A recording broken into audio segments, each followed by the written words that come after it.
Things are starting to get rebuilt on the RV, and that is exciting.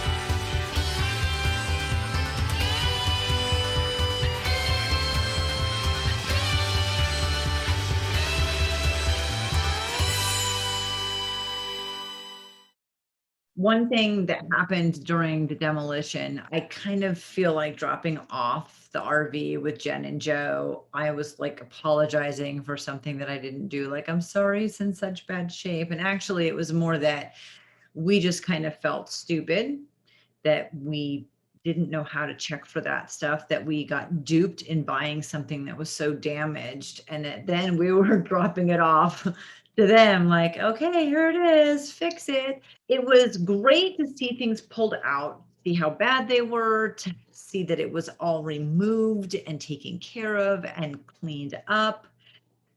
Really cleaned up. The cleaned up part made me very, very happy. And then that it was starting to get put back together. In the last video, getting it put back together meant just making it structurally sound. Now what's exciting is we get to see like the real rebuilding, not just the, hey, the structure's intact and you actually have a wall replaced. It's the rebuilding of things more the way we wanted to. And that is so exciting.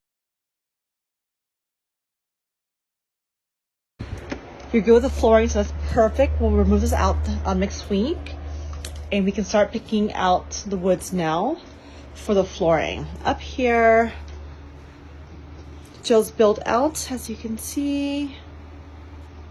Up there is starting to build out as well too. Brand new areas. And then here's the box shelf that Joe has to build to kind of hide a lot of the wiring that's here. A lot of the work has been definitely up in this area over here.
Bye.